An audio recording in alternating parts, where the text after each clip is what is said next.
Dear students, अस्सलाम वालेकुम। उम्मीद है कि आप सब खैरियत से होंगे। मैं हूं आपका फिजिक्स टीचर अहमद वकास और वेलकम करता हूं आपको अपने यूट्यूब चैनल फिजिक्स एक्सपेंशन पर। आज का हमारा टॉपिक जो है वो लाहौर बोर्ड के पास्ट पेपर्स में से कुछ एमसीक्यूज की डिस्कशन है। इससे पहले कि अपने आज के लेक्चर की तरफ चलें, अगर आपने हमारा यूट्यूब चैनल सब्सक्राइब नहीं किया तो इसे सब्सक्राइब भी करें और दोस्तों में शेयर करना बिल्कुल ना भूलिएगा। चलते हैं आज के अपने लेक्चर की तरफ। जी स्टूडेंट्स, हमारा आज का जो टॉपिक है वो फिजिक्स 1 से रेलिवेंट है। इस वीडियो में हम लाहौर बोर्ड का 2013 का ग्रुप 1 का ऑब्जेक्टिव पोर्शन मतलब के एमसीक्यूज का पार्ट वो डिस्कस करेंगे। चलते हैं अपने एमसीक्यूज की तरफ। एमसीक्यूज नंबर 1 है, when a body move in a circle, the angle between its linear velocity and angular velocity omega is। और ऑप्शन है 180 डिग्री, 90 डिग्री, 0 डिग्री, 45 डिग्री। जैसा कि आपको पता है कि जो लीनियर वेलोसिटी होती है वो टेंजेंट लाइन के लॉन्ग होती है और angular velocity along axis of rotation होती है। तो एंगुलर वेलोसिटी जैसा कि एक्सिस ऑफ रोटेशन के लॉन्ग है और लीनियर वेलोसिटी टेंजेंट लाइन के लॉन्ग है, तो इन दोनों के दरमियान जो एंगल बनता है वो 90 डिग्री का आता है। इसी के साथ एमसीक्यू नंबर 2 में पूछा गया है, the efficiency of Carnot engine depends upon. और ऑप्शंस हैं sink temperature, source temperature, both source and sink temperature, the working substance.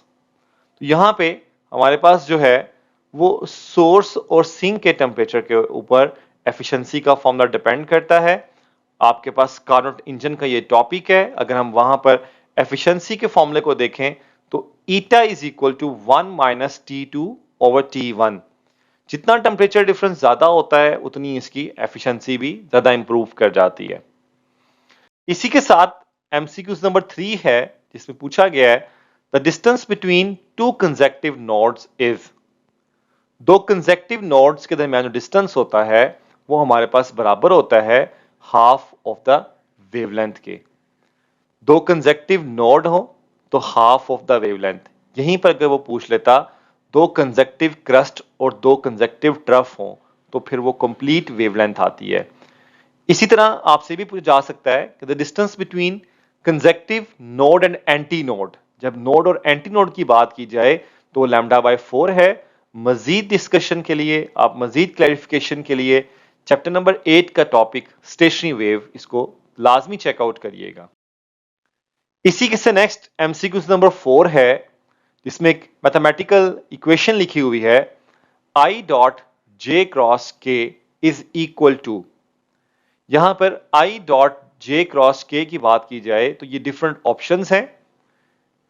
Options को हम कुछ इस तरह सॉल्व करते हैं कि जैसा कि अगर हम यहां पर J क्रॉस K को सिंप्लीफाई करें तो I आता है और I डॉट I ये दोनों पैरेलल वेक्टर्स कहलाते हैं। सेल्फ प्रोडक्ट का आंसर I की मैग्नीट्यूड का स्क्वायर मतलब 1 का स्क्वायर इट विल बी 1।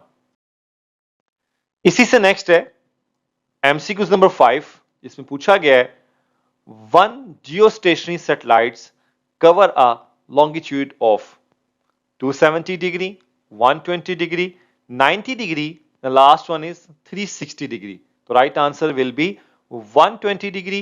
ये बेसिक सा सवाल था, कम्युनिकेशन सैटेलाइट का टॉपिक है जिसमें हमें बताया गया है कि एक जो स्टेशनरी सैटेलाइट जो होता है वो 120 डिग्री का लॉन्गिट्यूड कवर करता है। इसीलिए हमें होल ऑफ द अर्थ की कवरेज के लिए ओनली जो है वो सिर्फ और सिर्फ 3 सैटेलाइट रिक्वायर्ड होते हैं, क्योंकि पूरी अर्थ 360 डिग्री की होती है। जब आप 360 को 3 पे डिवाइड करते हैं तो आंसर विल बी 120 डिग्री। इसी से नेक्स्ट एमसीक्यूज नंबर 6 है इसमें पूछा गया है, the frequency of second pendulum is. Different options हैं 1 हर्ट्ज, 2 हर्ट्ज, 0.3 हर्ट्ज, 0.5 हर्ट्ज। अब पहले तो हम यहां पे बात करते हैं कि सेकंड पेंडुलम क्या है। सेकंड पेंडुलम के बारे में कहा जाता है कि ये वो पेंडुलम होता है जिसकी फ्रीक्वेंसी जिसका टाइम पीरियड जो है वो 2 सेकंड्स के इक्वल होता है। तो अगर टाइम पीरियड 2 सेकेंड्स है तो हम यहाँ पर फ्रीक्वेंसी को फिर 0.5 हर्ट्ज राइट कर सकते हैं। 0.5 हर्ट्ज किस तरह से कि रेसिप्रोकल ऑफ 2 जो है वो 0.5 होता है। इसी से नेक्स्ट एमसीक्यूज नंबर 7 है, जिसमें पूछा गया है a cricket ball is hit so that it travels straight up in air and requires 3 seconds to reach the maximum height. Maximum height पर पहुंचने में वो 3 सेकंड लेती है और आपने कैलकुलेट करनी है इसकी initial velocity. Simplest formula, first equation of motion use की गई, Vf is equal to Vi plus AT। Maximum height पर जाकर फाइनल वेलोसिटी 0 हो जाती है। Acceleration due to gravity with negative sign लिया गया और जब आपने इसमें वैल्यूज पुट की और सिंप्लीफाई किया तो इट विल बी 29.4 मीटर पर सेकेंड। इसी से नेक्स्ट एमसीक्यूज नंबर 8 है। एमसीक्यूज नंबर 8 में पूछा गया है the pressure exerted by a column of mercury 76 centimetre high at 0 degree Celsius is called. Different options हैं, 1 एटमॉस्फेरिक, 1 न्यूटन मीटर, 1 पास्कल या नन ऑफ दिस। तो ये एक बेसिक डेफिनेशन है 1 एटमॉस्फेरिक प्रेशर की। तो right answer will be option number D, 1 atmospheric pressure. इसी से नेक्स्ट एमसीक्यूज नंबर 9 है, इसमें पूछा गया है if a single convex lens is placed close to eye then it being used as. अगर आप simple convex lens, single convex lens की को प्लेस करते हैं क्लोज टू आई, और डिफरेंट ऑप्शंस हैं यहाँ पर। टेलीस्कोप में एक सिंगल नहीं होता, 2 लेंसेज इस्तेमाल किए जाते हैं। माइक्रोस्कोप में जो है वो आप यहाँ पे एक सिंगल लेंस भी यूज कर सकते हैं, जैसा कि हम पीछे पढ़ते आए हैं सिंपल माइक्रोस्कोप को। तो right answer will be microscope. Magnifying glass क्यों नहीं? मैग्नीफाइंग ग्लास को भी तो हमारे पास यहाँ पर कहा जाता है कि ये भी एक माइक्रोस्कोपिकल डिवाइस ही होती है, लेकिन यहाँ पे कहा गया है a single convex lens is placed close to eye. Close to eye तो हम मैग्नीफाइंग ग्लास को नहीं प्लेस करते हैं। ये बेसिक ऑफ माइक्रोस्कोप है। चैप्टर नंबर एमसीक्यूज नंबर 10 है जी, the range of projectile is directly proportional to. Option आपके सामने गिवन है। अगर हम यहां बात करें तो right option will be sine 2 theta. Sine 2 theta कैसे जी? आपके पास फॉर्मूला है VI square sine 2 theta over 2G। तो यहां से आपने R is equal to R is proportional to sine 2 theta right कर दिया। इसी से नेक्स्ट एमसीक्यूज नंबर 11 है, जिसमें पूछा गया है beats are used to find. Beats को हम किस पर्पस के लिए इस्तेमाल करते हैं जी? Frequency, wavelength, intensity, speed. तो right option will be frequency, क्योंकि आपके पास यहाँ पे फ्रीक्वेंसी डिफरेंस आपको पता हो तो आप यहाँ पे बीट फ्रीक्वेंसी फाइंड कर सकते हैं। इस तरह अगर आपको बीट फ्रीक्वेंसी और एक फ्रीक्वेंसी की वैल्यू का पता हो तो आप दूसरे इंस्ट्रूमेंट की फ्रीक्वेंसी को भी इजीली कैलकुलेट कर सकते हैं। चैप्टर नंबर 8 से ये टॉपिक है बीट्स का। इसी तरह एमसीक्यूज नंबर 12 है, जिसमें पूछा गया है a stone is throne up from the surface of the earth when it is reaches at maximum height, its kinetic energy is equal to। Option है mgh, half of mv square, 0 और 2 mgh। Maximum height की बात की गई है। जब maximum height की बात की जाए तो वेलोसिटी 0 हो जाती है। जब वेलोसिटी 0 हो तो काइनेटिक एनर्जी भी ऑटोमेटिकली 0 हो जाती है। चैप्टर नंबर 4 से टॉपिक लिया गया है, एनर्जी का ये टॉपिक है। एमसीक्यूज नंबर 13 जो है, इसमें बताया गया है the speed of sound in air depends upon. Options हैं टेम्परेचर, ह्यूमिडिटी, डेंसिटी और all of these.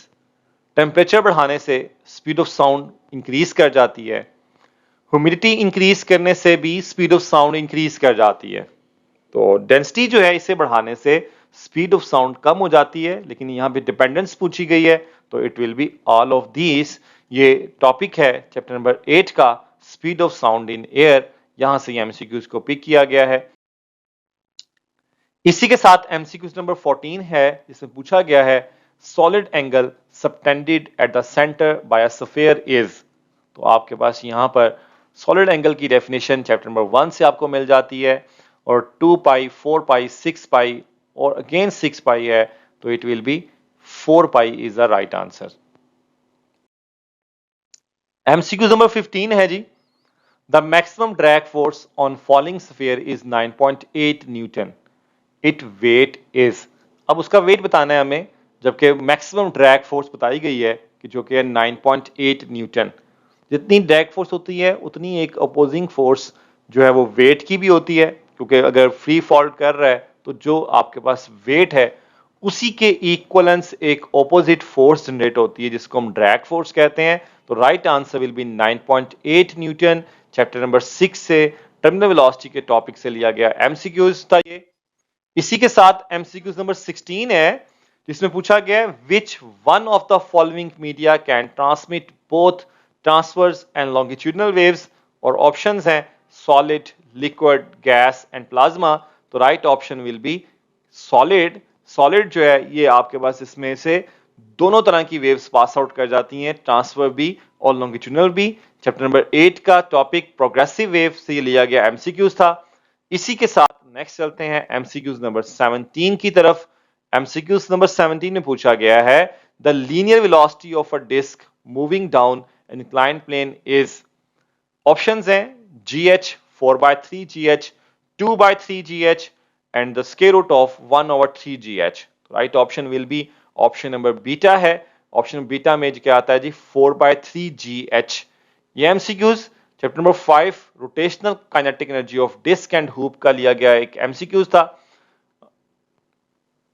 Thank you very much students, ये था हमारा आज का लेक्चर।